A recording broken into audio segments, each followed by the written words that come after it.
Halo pemirsa, ini adalah episode bonus di luar dari serial video yang direncanakan untuk menjawab pertanyaan dari para subscribers. Episode ini terdiri dari dua sesi. Pertama, tentang kubah selatan atau Southern Hemisphere. Kedua, tentang tafsir telur burung unta dan arah sholat.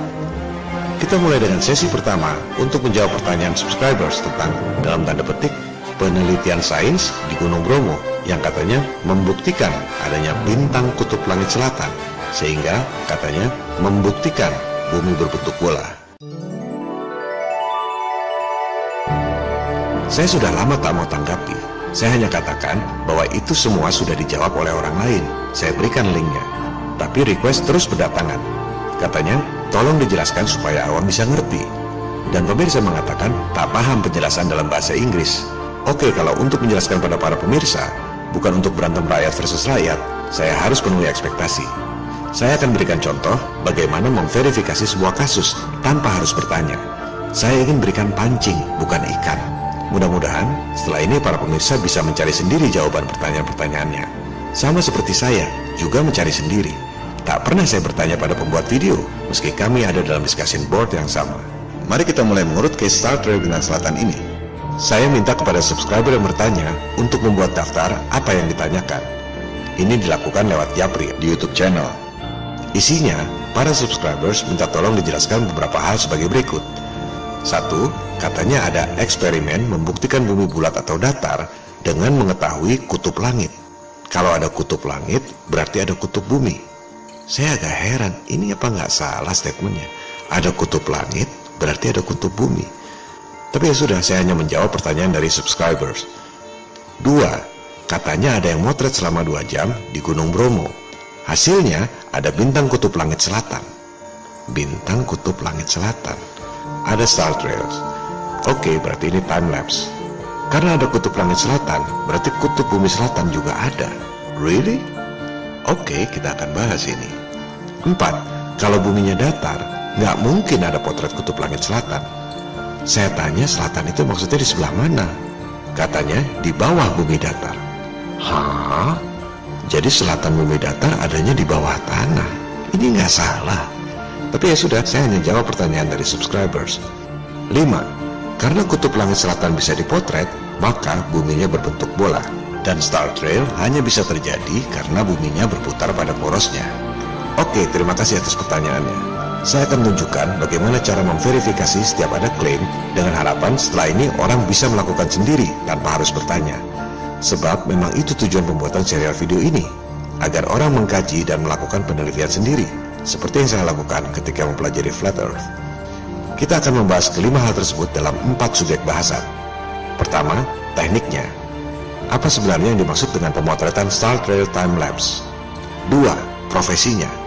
Yang memotret Star Trail itu profesinya apa? Saintis atau seniman foto? 3. Fenomenanya. Kenapa ada Star Trail di belahan selatan Khatulistiwa? Dan keempat, kesimpulannya. Apakah pernyataan-pernyataan yang disampaikan tadi itu betul? Timelapse adalah teknik pemotretan dalam kurun waktu tertentu dengan kamera yang disetel secara otomatis. Berapa jeda waktu setiap kali memotret? Misalnya, motret tiap menit, secara otomatis motret sendiri. Cekrek. Dalam 1 jam dapat 60 foto.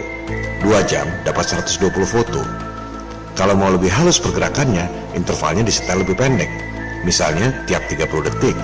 Jadi 1 jam dapat 120 foto. 2 jam 240 foto. Mau lebih halus lagi di setel tiap 15 detik.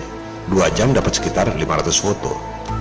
Timelapse ini bukan cuma buat bintang, kadang buat kota, penerbangan, gedung, dan lain-lain. Biasanya dilakukan oleh seniman foto, fotografer. Bedanya, kalau timelapse bintang ada teknik tersendiri. Resolusinya beda. Kalau nggak bagus, ya nggak kepotret bintang-bintang yang cahayanya redup itu. Pergerakan bintang-bintang itu hanya bisa dilihat setelah hasil pemotretan jadi. Itu 240 foto atau 500 foto, whatever, dirender di komputer. Jadilah pergerakan yang halus. Kalau meneliti dengan mata telanjang, di atas gunung mau diplototin 5 jam juga nggak akan kelihatan kubahnya. Makanya dibuatkan time-lapse.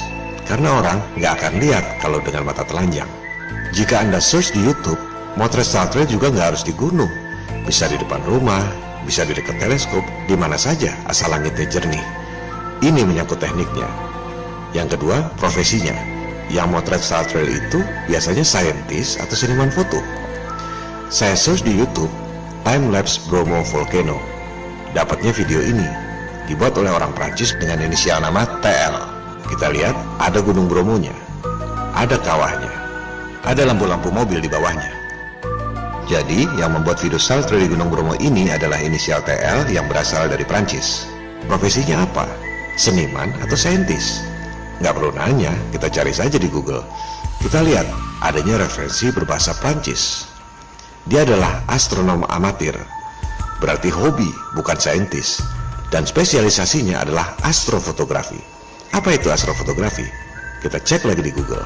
Jadi, astrofotografi adalah fotografi astronomi atau benda-benda langit. Disebut bahwa itu adalah bagian dari astronomi amatir. Maksudnya hobi, bukan profesi saintis astronomi. Ya tentu ada saintis yang belajar astrofotografi, seperti juga saintis kadang suka daki gunung atau naik sepeda. Tapi intinya, astrofotografi adalah karya foto astronom amatir, hobi. Bahkan secara tegas disebut, lebih mengutamakan keindahan foto ketimbang data saintifik. Jadi jelas ya, yang bikin Time-lapse Bromo itu adalah orang Prancis dengan inisial TL, profesinya adalah seniman foto yang merupakan astronom amatir alias hobi yang lebih mengutamakan keindahan foto ketimbang data saintifik. Contohnya ini, karya foto yang sangat indah dari inisial TL tadi, masuk dalam web Universe Today, memotret ISS ketika terjadi gerhana matahari. Dramatis sekali, ketika gerhana matahari, ISS-nya kelihatan dan berhasil dipotret pula. Sangat bagus kalau tidak ada angkanya. Coba masukkan data suhu atmosfer di ketinggian 400 km tempat ISS itu. Namanya aja udah thermosphere, panas. Suhunya antara 1500 sampai 2000 derajat Celcius. Ini menurut data yang diakui oleh sains, bukan saya yang ngukur. Kita tambahkan lagi data bahwa aluminium, emas, baja, bahkan titanium lumer pada suhu 1650 derajat Celcius itu. Jadi ISS terbuat dari bahan apa? Kalau saya dengan menggunakan data-data resmi sains itu tidak percaya dengan foto ini. Tapi ya terserah Anda, mana yang lebih masuk akal buat Anda. Itu sebabnya sang seniman melakukan foto di tempat-tempat yang eksotik. Gunung Bromo ada kawahnya, karena pertimbangan estetika bukan data saintifiknya. Dan di YouTube itu juga tidak disebut bahwa ini penelitian untuk membuktikan bahwa ada Star Trail bintang selatan, membuktikan bahwa ada kutub selatan, dan itu membuktikan bahwa bumi kutubnya 2, sehingga membuktikan bumi bentuknya bola. Tidak ada klaim seperti itu di YouTube aslinya. Yang ada ialah karya fotografi time-lapse yang indah di Indonesia. Begitu juga komen-komen di bawahnya. Semua menganggap itu karya astrofotografi yang indah, bukan karya ilmiah untuk membuktikan bentuk bumi. Juga nggak ada disebut-sebut soal bikin time-lapse Bromo untuk mencari data saintifik langit selatan. Kalau mau data saintifik ya mending ke Sydney atau New Zealand, lebih dekat dengan Antartika. Ini contohnya, Star Trail di Australia. Lebih jelas kan Star Trailnya? Tapi nggak eksotik seperti di Gunung Bromo, ada kawahnya. Dalam melakukan pemotretan di tempat asing, sang seniman foto biasanya minta bantuan orang-orang lokal. Ya buat nyetir, antar-antar, bantu-bantu angkut, dan lain-lain. Itu normalnya. Kita juga kalau mendaki gunung di Himalaya misalnya, pasti minta bantuan orang lokal karena nggak tahu jalan. Jadi terserah penilaian Anda sendiri. Apakah yang bikin Star Trail Gunung Bromo itu saintis yang melakukan penelitian bentuk bumi dengan memotret Star Trail untuk membuktikan bahwa ada kutub langit berarti ada kutub bumi? Atau seniman astrofotografi, astronom amatir yang memang hobi memotret keindahan yang kemudian meng-hire orang-orang lokal? Mana yang lebih masuk akal buat Anda? Perkara orang lokalnya merasa bahwa itu penelitian ilmiah, yaitu soal lain. Terserah penilaian masing-masing pemirsa. Ketiga, fenomenanya. Kenapa ada Star Trail di belahan selatan? Dan apakah itu membuktikan bahwa di selatan ada kutubnya? Kita luruskan dulu informasi dan istilah-istilahnya supaya nggak salah kaprah. Fenomena Star Trail di selatan itu memang ada. Itu adalah pengetahuan yang umum sekali. Istilah resminya Southern Celestial Hemisphere. Di bawahnya ada keterangan, sering disingkat Southern Hemisphere. Southern itu selatan, hemi itu setengah, sphere itu bola, setengah bola alias kubah. Jadi Southern Hemisphere itu kalau mau diterjemahkan kubah selatan. Ini istilah yang sangat umum. Southern Hemisphere bukan cuma pengetahuan yang sangat umum di buku-buku atau di web, tapi juga ada softwarenya. Mau dilihat dari kota mana juga bisa, nggak perlu pergi ke gunung untuk membuktikan ada Southern Hemisphere. Sama juga kita bilang pergi ke New York untuk melakukan penelitian sains guna membuktikan bahwa patung Liberty itu ada. Ya memang ada patung Liberty, nggak perlu dibuktikan lagi. Kalau memotret ya wajar, memang indah, tapi bukan pembuktian sains. Sekarang bintangnya, apakah ada bintang kutub langit selatan? Kita bikin lebih luas lagi deh pertanyaannya, biar gampang cari jawabannya. Apakah ada yang namanya bintang selatan? Ada nggak? Nggak ada. Ini penjelasan dari Cornell University. Ada juga Southern Cross, salib selatan, sebagai bintang yang menunjuk arah selatan. Oke, kita perjelas dulu pemahaman soal bintang ini. Kita mulai dari bintang utara. Bintang utara itu bukan sekedar bintang hiasan di langit, Polaris atau bintang terang. Bukan cuma itu. Bintang yang signifikan punya peran penting untuk navigasi. Zaman dulu, sebelum ada kompas, nenek moyang kita sudah melanglang buana naik perahu. Supaya nggak tersesat gimana? Mereka gunakan bintang untuk navigasi. Patokannya adalah bintang utara itu. Bagaimana caranya menemukan bintang utara? Jangan lihat animasi Star Trail. Itu karya fotografi buat enak dilihat. Di alam nyata nggak kelihatan kubahnya. Contohnya ini, mana bintang utara? Kalau kita menghadap sini, mana bintang utara? Kalau menghadap sini, yang mana bintang utara? Patokannya adalah konstelasi bintang yang berbentuk biduk ini. Biduk, centong, sendok, atau apapun namanya. Ursa Major, Big Dipper. Dua bintang yang paling luar ini disebut pointers, menunjuk bintang utara. Jadi itulah arah utara. Ini bukan soal sepele. Kalau di tengah laut tanpa kompas, nggak tahu cara navigasi bintang, bisa mati kesasar ke samudera yang jauh. Zaman dulu orang belum chatting, belum nonton TV kabel, belum main Nintendo. Jadi mereka banyak memperhatikan tanda-tanda alam. Astronom kuno memperhatikan pergerakan bintang-bintang. Loh, kok semua bintang bergerak? Tapi si bintang utara ini tidak bergerak. Di situ mereka membayangkan ada kubah dan titik pusat kubahnya kebetulan adalah bintang utara. Sains barat yang tidak bertuhan paling suka menyebut istilah kebetulan, cosmic coincidence, kebetulan kosmik. Sementara bagi umat beragama itu adalah tanda-tanda bagi orang-orang yang berpikir. Apakah bintang utara itu membuktikan bahwa di bawahnya ada benua kutub utara? Ya tidak, bukan masalah pembuktian tapi kenyataan alam. Kalau di bawah bintang utara itu bukan benua, laut misalnya, apa yang terjadi? Ya nggak ada masalah, nggak ada hubungan antara bintang kutub dengan benua di bawahnya. Di bawahnya laut juga nggak apa-apa. Kebetulan Tuhan sudah mengatur di bawahnya ada benua kutub utara. Jadi posisi bintang utara di tengah kubah langit, pole star istilah Wikipedia. Nggak ada utara, nggak ada selatan, ya cuma satu bintang kubah, pole star. Itu pun tak ada hubungannya dengan benua di bawahnya. Mau benua kayak pulau kecil kayak laut, tetap saja astronom dan pelaut berpatokan pada bintangnya. Terserah bawahnya apa. Sekarang kalau mau tahu arah selatan, apa yang dilihat? Apakah ada bintang selatan? Tidak. Adanya bintang salib selatan, Southern Cross. Ini juga bintang ngetop, bintang signifikan sejak ribuan tahun lalu karena memang jadi patokan arah. Kita lihat, banyak negara di belahan selatan menggunakan Southern Cross pada benderanya. Itu bukan simbol agama, tapi simbol bintang yang paling signifikan di daerah selatan. Apakah Southern Cross itu pas di arah selatan seperti bintang utara? Artinya, apakah Southern Cross itu pas di tengah kubah seperti bintang utara? Tidak. Coba kita pelajari bagaimana kita tahu arah selatan dengan melihat Southern Cross. Ini bintang salib selatannya. Harus dilihat rasi bintang lain lagi, pointers. Kemudian, kita harus tarik garis imajiner di bagian bawah salib.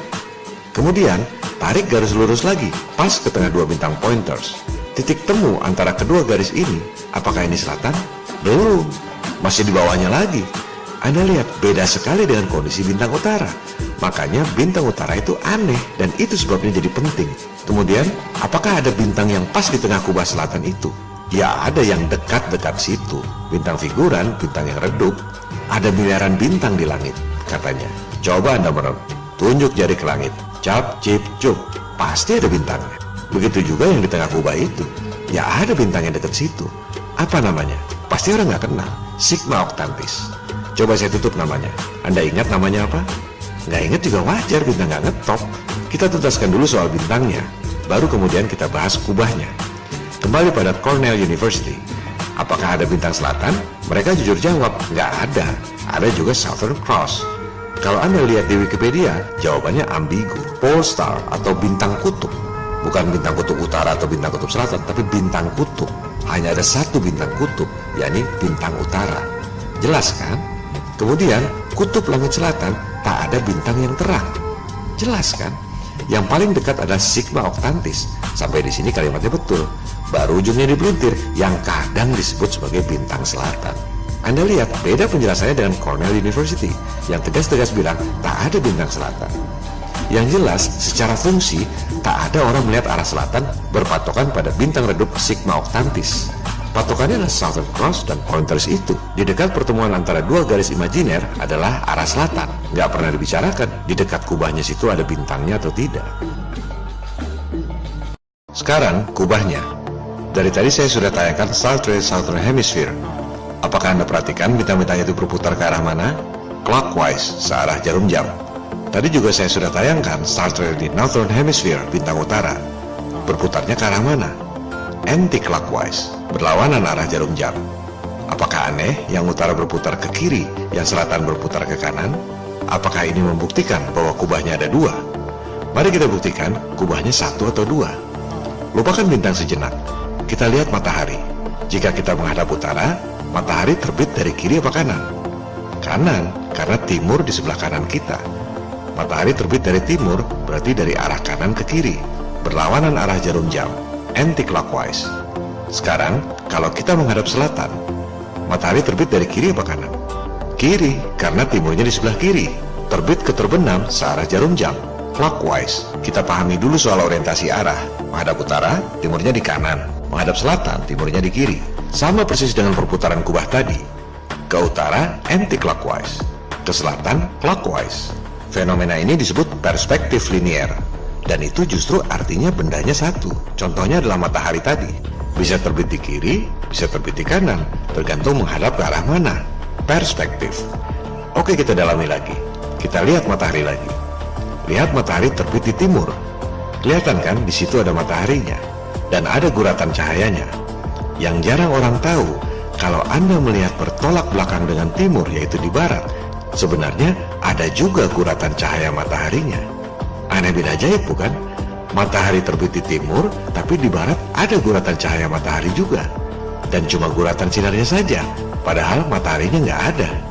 Apakah Anda tahu soal ini? Ini adalah pelajaran yang tak diajarkan di sekolah, tapi sebenarnya pengetahuan yang umum sekali. Cahaya tempat matahari aslinya bersinar disebut crepuscular ray. Cahaya di seberang matahari disebut anti-crepuscular ray. Untuk memahami ini, kita harus memahami perspektif.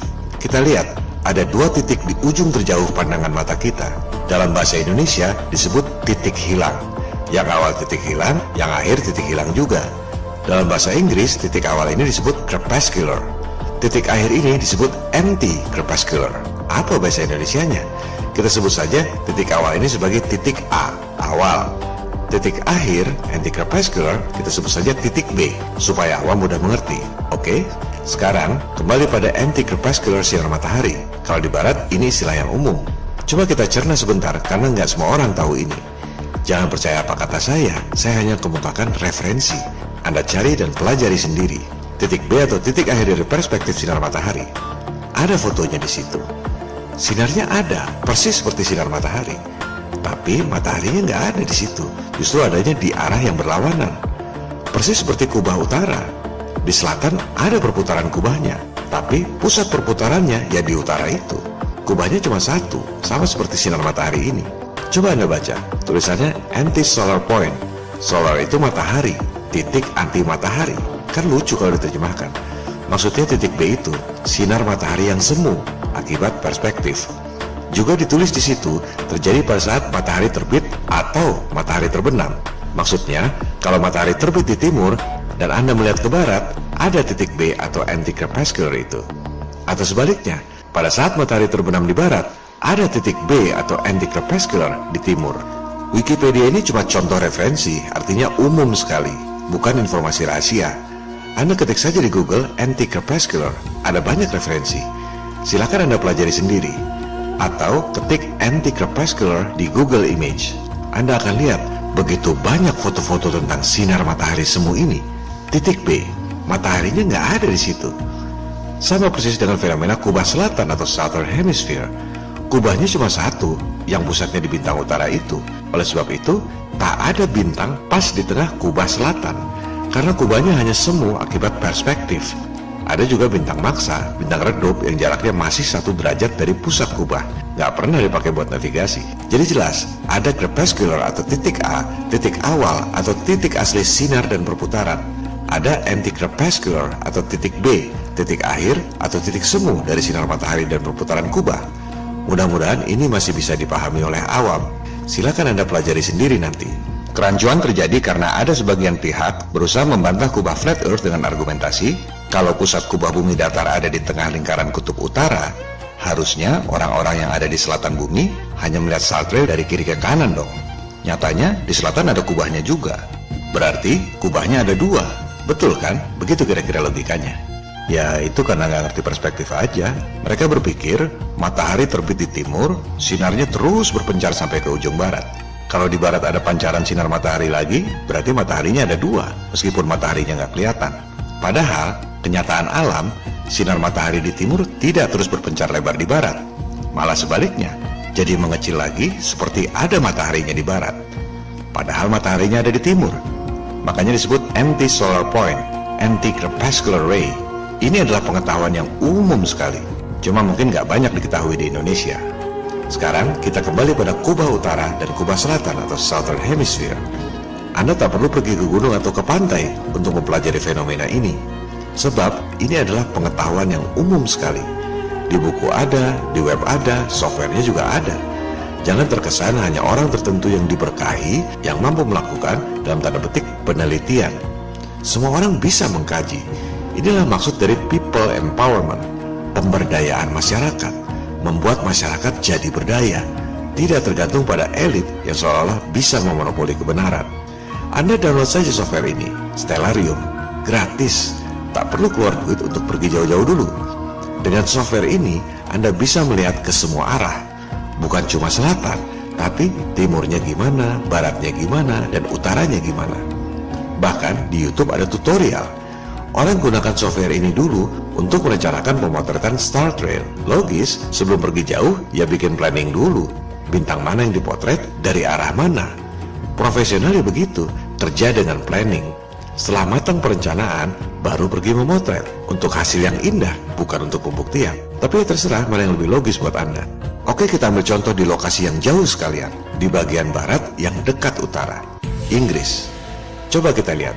Jika menghadap utara, kubah berputar dari kanan ke kiri, anti-clockwise. Persis seperti matahari, terbit di timur, terbenam di barat. Bulan juga begitu. Anda lihat, itu bulannya di sebelah kanan. Bulan terbit di timur. Semua benda langit, matahari, bulan, bintang, terbit di timur, terbenam di barat. Sekarang, di lokasi yang sama, Anda menghadap selatan. Kita lihat, bintang dan bulan berjalan dari kiri ke kanan, clockwise. Karena posisinya di Inggris, kubahnya tidak berputar dan tak ada titik pusatnya. Hanya jalan dari kiri ke kanan. Kenapa? Karena Inggris lebih dekat dengan kutub utara. Perspektifnya nggak sampai ke ujung bumi selatan. Sekarang kita pindah ke selatan. Jangan nanggung, Gunung Bromo itu cuma 800 km dari Khatulistiwa. Kita yang jauh sekalian, New Zealand, 5.000 km dari Khatulistiwa. Sudah hampir 80% jari-jari bumi menurut teori bumi bola. Dari New Zealand menghadap selatan, kelihatan ada putaran kubah yang sempurna. Berputarnya terbalik, dari kiri ke kanan, clockwise. Kalau siang, matahari terbit di kiri, karena timurnya ada di kiri. Sekarang, kita pindah menghadap utara. Dari New Zealand, gak kelihatan kubah sempurna bintang utara. Yang kelihatan hanya arus dari kanan ke kiri. Menghadap utara, anti-clockwise. Kenapa? Karena New Zealand sudah 80% jari-jari lingkaran bumi ke arah selatan menurut teori bumi bola. Perspektifnya nggak sampai untuk lihat kubah sempurna bintang utara. Di Inggris yang dekat kutub utara, perputaran kubah utara terlihat sempurna. Perputaran kubah selatan yang cuma arus dari kiri ke kanan, tak kelihatan kubahnya. Sebaliknya, di New Zealand yang dekat Antartika, perputaran kubah selatan terlihat sempurna. Kubah utaranya yang cuma arus dari kanan ke kiri. Jadi kesimpulannya, 1. Kubah selatan atau Southern Hemisphere itu ada. Pengetahuan yang umum yang ada di buku maupun di web. Bahkan ada softwarenya. tak perlu pergi ke gunung atau ke pantai untuk membuktikan fenomena yang sudah jelas diketahui orang selama ribuan tahun. 2. Yang disebut bintang kutub itu resminya cuma satu, pole star. Tak disebut kutub utara atau selatan. Bintang kutub ya bintang utara itu. 3. Bintang selatan itu menurut Cornell University tidak ada. Tapi ada miliaran bintang. Pasti ada bintang yang dekat dengan pusat kubah selatan. Bintang redup Sigma Octantis itu pun jaraknya masih 1 derajat dari arah selatan. Tak pernah digunakan untuk navigasi. Sejak ribuan tahun lalu, orang gunakan salib selatan. Bintang populer ada di bendera berbagai negara selatan karena dianggap penting. 4. Kubah selatan itu adalah anti-crepuscular dari kubah utara. Sama seperti matahari. Ketika terbit di timur, di baratnya juga ada sinar. Anti-solar point. Cahaya semu akibat perspektif. Kubah selatan juga begitu. Anti-crepuscular dari kubah aslinya di utara. 5. Anda bisa verifikasi semua informasi ini dengan download software gratis Stellarium. Jangan percaya apa kata saya, silakan Anda riset sendiri. Anda bisa putar-putar arah, pergerakan bintangnya beda-beda. Kalau menghadap utara gimana, timur gimana, selatan gimana, barat gimana. Dari situ Anda bisa mengambil kesimpulan, kubahnya 1 atau 2. 6. Star Trail adalah karya foto astrofotografi, astronom amatir. Bahasa bule memang begitu saklek. Maksudnya bukan astronom profesional. Astrofotografer pasti ngerti astronomi, tapi tidak profesional full time menggeluti bidang astronomi. Profesionalnya justru di bidang fotografi benda-benda langit. 7. Jika Anda tertarik membuat foto, bukan hanya lihat software, itu bagus sekali. Saran saya, jangan hanya lihat satu arah, tapi lihat berbagai arah, jadi wawasannya lebih luas. Misalnya, coba gunakan foto 360 derajat. Ini baru canggih. Anda bisa menilai sendiri, kubahnya 1 atau 2. 8. Star Trail itu terjadi karena buminya diam dan kubahnya berputar, atau karena buminya berputar dan bintang-bintangnya diam. Ini adalah perdebatan yang tak pernah selesai selama 2400 tahun terakhir. Sejak penganut ajaran Pitagoras mengemukakan bahwa bumi mengelilingi matahari. Alasan Pitagorian pada saat itu sederhana. Mereka adalah penganut aliran pagan atau musyrik. Menurut mereka, unsur tanah yaitu bumi pasti kalah dengan unsur api, matahari. Berarti pasti bumi yang mengelilingi matahari. Ini penjelasan di Wikipedia, artinya ini informasi yang umum sekali. Teori musyrik dewa matahari ini yang kemudian dikembangkan oleh dalam tanda petik sains modern. Ideologinya sama dengan elit global, penyembah iblis, the Antichrist, Al-Masih, Ad-Dajjal. Saya bicara ideologinya, para penyembahnya, bukan Dajjalnya. Dajjal nggak tahu kapan datangnya, nggak usah dipikirin. Para penganutnya yang bikin kerusakan di muka bumi, mau Anda lawan atau tidak, itu terserah Anda masing-masing. Jadi, kalau ada orang bilang bumi globe adalah modern, itu pasti nggak ngerti sejarah, termakan propaganda para elit. Gimana mau dibilang modern? Orang sudah dikemukakan oleh Pitagorian 2400 tahun lalu. Gimana mau dibilang globe modern? Orang jarak bulan sudah dihitung oleh Aristarchus of Samos 2300 tahun lalu dengan asumsi buminya berbentuk bola. Apanya yang modern? Itu adalah propaganda kaum Freemason di abad pencerahan Eropa. Maksudnya pencerahan bagi para penganut Freemason. Jadi sebenarnya Copernicus dan Galileo sama sekali tidak mengemukakan hal yang baru. Itu adalah propaganda. Apakah Star Trail terjadi karena buminya berputar?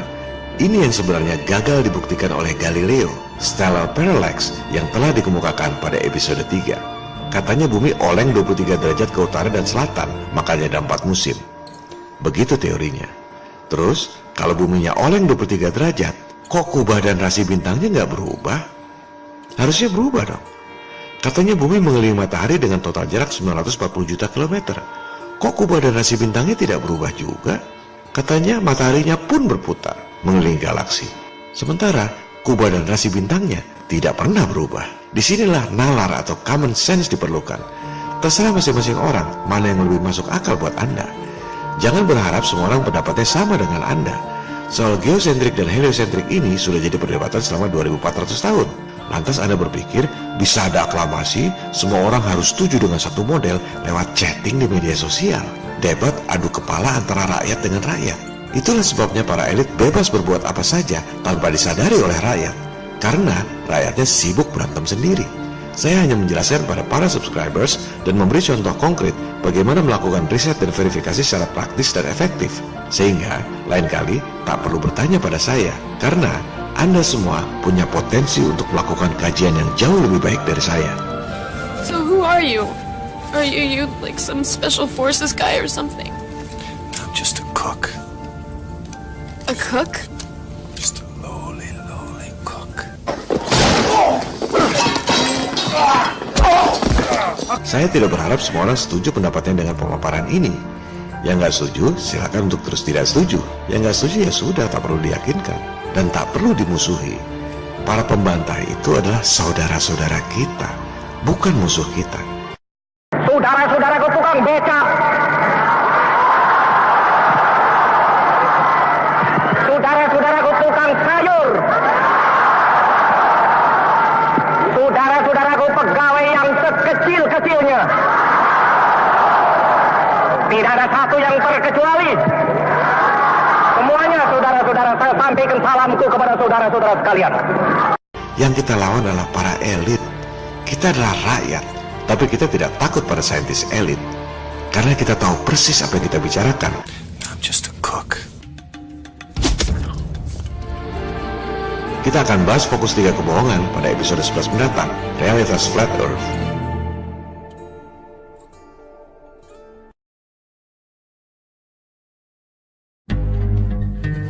Sesi kedua, juga banyak pertanyaan tentang tafsir telur burung unta.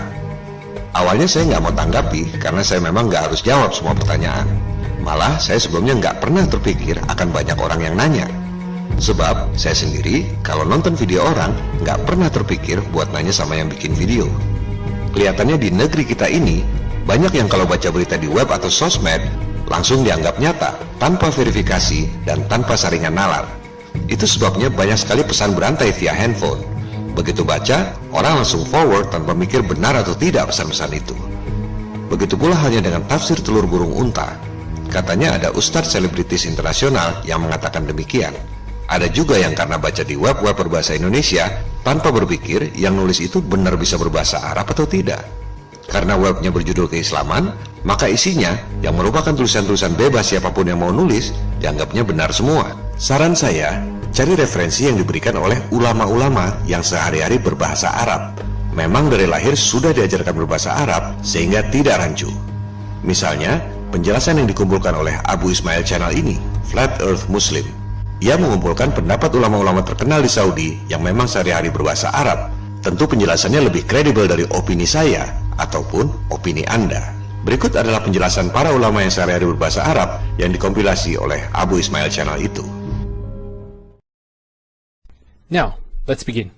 So this is the ayah in question. وَالْأَرْضَ بَعْدَ ذَلِكَ دَحَاهَا.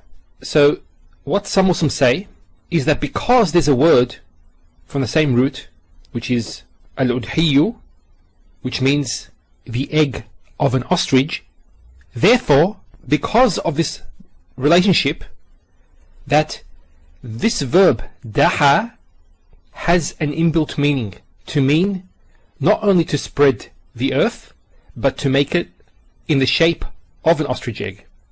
Now, many non-Muslims have objected to this, and they have rightfully pointed out this misinterpretation. Now, the point here is that this verb daha, which is the past tense verb, it doesn't actually mean to make something in the shape of an ostrich egg. You won't find any single evidence in any of the classical texts to support this. None whatsoever. If, for example, we wanted to say that the earth was the shape of an ostrich egg, or to liken it to an ostrich egg, we would actually probably do something like this and say al-ardu kal-udhi, the earth like an ostrich egg, and we'd use this particle, the kaf, which is used for resemblance. But then the question is, how does it resemble it? There are many things about the egg which are different to the earth. I have never heard any scholar or read any tafsir or classical dictionary where the scholar says that it means that the earth is shaped like an ostrich egg. Never. Daha means, in classical Arabic, he spread out or he expanded. And that's the general meaning of it. Although there are other words to mean to spread out and to expand. So the point is, what's the difference between this word and other words? A good way of understanding a word is to go to the way that the ancient Arabs used this word. How did they use it? It would give an idea of what Allah subhanahu wa ta'ala meant. So the ancient Arabs actually used this word to explain the action of an ostrich preparing the ground or the nest before laying their eggs. So in the environment where ostriches live, the ground is very hard. So what happens is they start using their feet and their beaks to soften the ground, to prepare the ground before laying their eggs. So let's have a look at this just for a second. You can see how the ostriches are doing this. They're softening the land to prepare for laying their eggs. So this is a very important matter, a matter of survival, obviously. So they want to take extra care with their eggs. And Allah subhanahu wa ta'ala actually uses this word to indicate His preparation. Preparation for us. And it's honoring for man.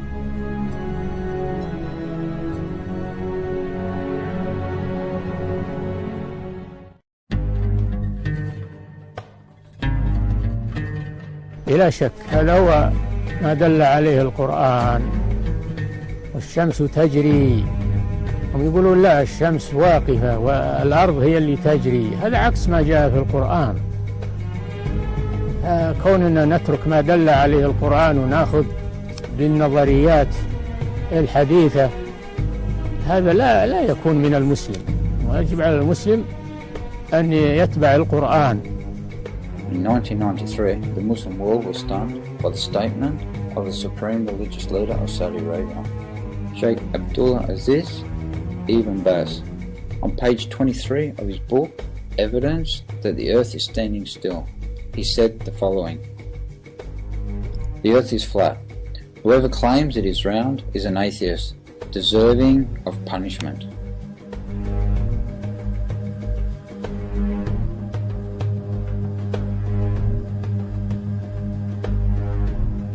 Well, we've had some odd pronouncements coming out of Saudi Arabia recently. This latest one from a Saudi cleric seems to almost pose more questions, or pose as many questions as it seems to answer, and here's why. He has said in a recent video that the Earth doesn't move. The Earth is stationary, and rather than the Earth revolving around the Sun revolves around the Earth. Let's take a look at the video. بالحقيقة الذي عليه علماؤنا كالشيخ الإمام عبد العزيز بن باز والشيخ صالح الفوزان حفظه الله تعالى أن الأرض ثابتة لا تتحرك، وهذا هو مقتضى النصوص ومقتضى العقل أصلا. تقولون أنهم يعني نظريات وما أدري كيف، حتى نحن عندنا نظريات وعندنا عقول كمسلمين. So this cleric is called Sheikh Al-Kabari. He also, Mark, just before you say anything, he also rejected NASA's lunar excursions as Hollywood puff. قالوا صعدنا إلى القمر وما صعدوا إلى القمر ولا شافوا قمر وكله صنعوه في هوليوود مدري فين وقالوا خرجوا إلى القمر ولا شيء ونحن صدقناهم وجريناه. So, I mean, you're with him on that one, right? No, not me, but this, not unlike a lot of skeptics, Americans and Christian fundamentalists. So I'm just saying that he's not alone in the world. Berikutnya adalah tentang arah sholat. Pertama, mari kita simak bagaimana firman Allah Subhanahu wa Ta'ala dalam Al-Quran tentang arah sholat. Dan dari mana saja kamu, maka palingkanlah wajahmu ke arah Masjidil Haram. Dan di mana saja kamu berada, maka palingkanlah wajahmu ke arahnya, agar tidak ada hujah bagi manusia atas kamu, kecuali orang-orang yang zolim di antara mereka. Maka janganlah kamu takut kepada mereka, dan takutlah kepadaku saja, dan agar kusempurnakan nikmatku atasmu, dan supaya kamu mendapat petunjuk. Jika bumi berbentuk bola, bagaimana Anda menghadapkan wajah ke arah Ka'bah? Sejujurnya, Anda tak akan pernah bisa menghadap kiblat. Jika asumsinya arah wajah Anda mengikuti lengkungan bumi, maka Anda menghadap belakang pun akan menghadap kiblat juga. Apakah ini yang dimaksud oleh Al-Quran surat Al-Baqarah ayat 150 tadi? Sebaliknya, menghadapkan wajah ke arah kiblat hanya mungkin dilakukan pada bumi datar.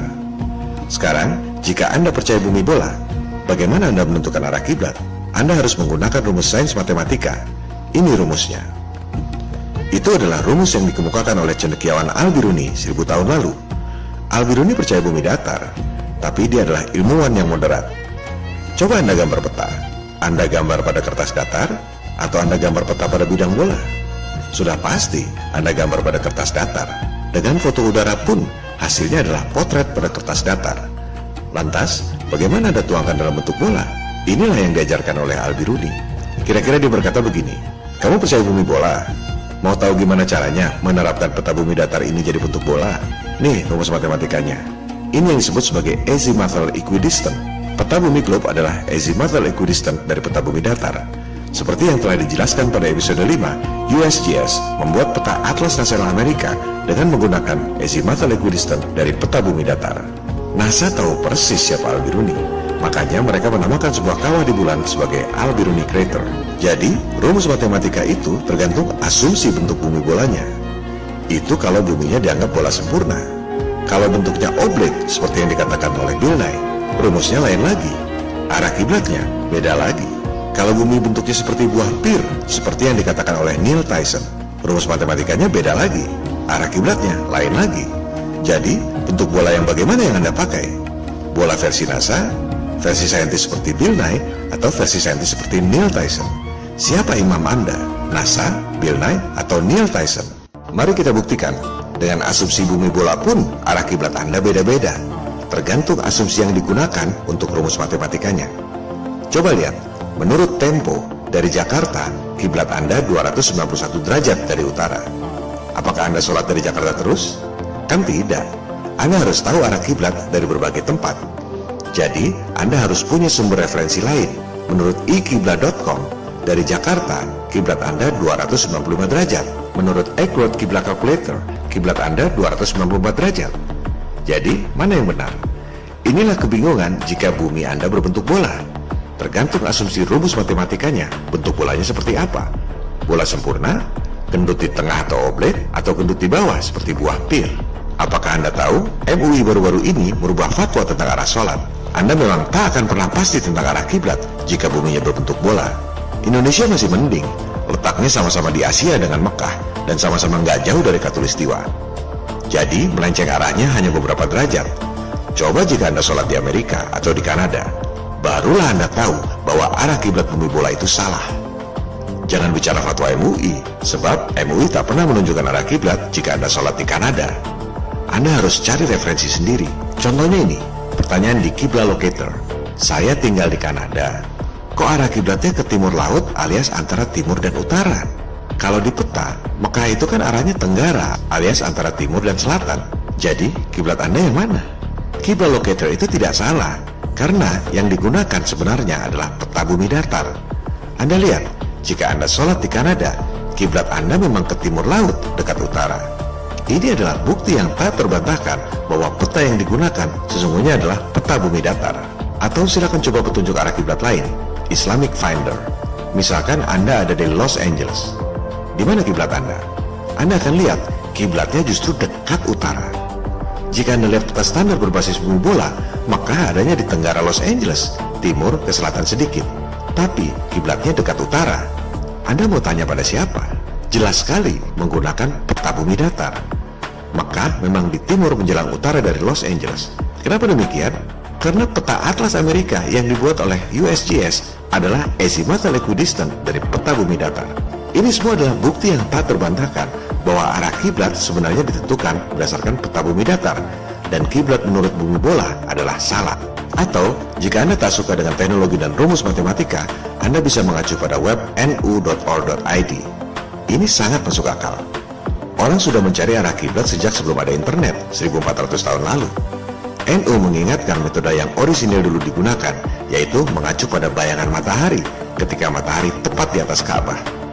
Anda harus tahu persis tanggalnya, dan Anda bisa mengukurnya sendiri.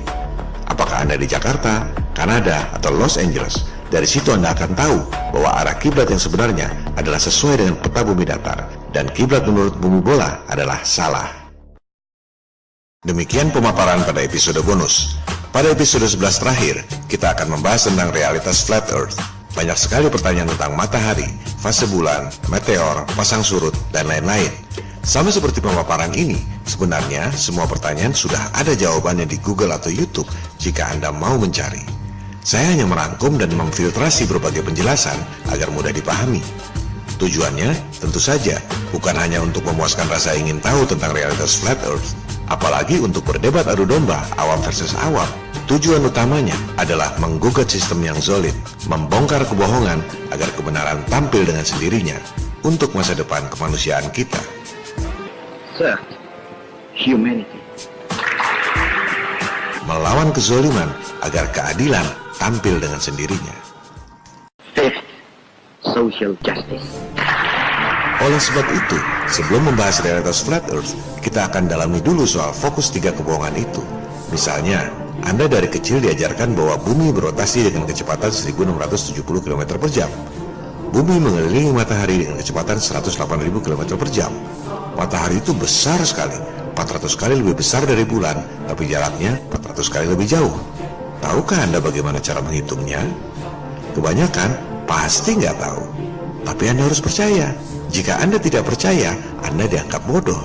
Padahal Anda nggak tahu cara ngitungnya gimana. Sebaliknya, bukankah suatu kebodohan jika Anda mati-matian percaya pada teori-teori itu, padahal Anda nggak ngerti cara ngitungnya gimana? Jika Anda paham betul cara menghitungnya, justru Anda akan melihat titik lemahnya yang berpotensi meruntuhkan semuanya. Runtuhnya soal ini berarti runtuhnya seluruh kosmologi bumi bola, runtuhnya kredibilitas elit global. Ini yang paling penting. Runtuhkan dulu rejim bumi bola, baru kita bicara tentang flat earth. Jangan dibalik-balik. Sibuk berdebat teori flat earth, tapi nggak ngerti soal kebohongan bumi bola. Banyak orang takut melawan sistem. Mentalitas seperti itu yang bikin kita dijajah oleh negara kecil, bahkan oleh perusahaan, VOC. Orang kalau sudah penakut, seumur hidup akan dibully oleh orang lain, dijadikan sapi perah. Melawan sistem memang tidak mudah, tapi yang namanya sistem, jika kita tembak di tempat yang tepat, runtuhlah keseluruhan sistem. Ini enaknya melawan sistem. Sistem nilai tukar misalnya, ditembak di bagian yang tepat, runtuhlah nilai mata uang. Betul? Sistem pertahanan berbasis IT, jika ditembak di bagian yang tepat, runtuhlah seluruh sistemnya. Ini bedanya dengan people power, pertahanan rakyat semesta. Lawan akan bingung, tak tahu menghadapi siapa. Tak ada pusat kekuatan yang bisa dilumpuhkan. Ketiga fokus tadi berpotensi meruntuhkan keseluruhan sistem. Seberapapun hebatnya sebuah sistem, jika ditembak pas di titik lemahnya, maka runtuhlah sistem itu. Kita akan bahas pada episode 11 terakhir, Realitas Flat Earth. Terima kasih.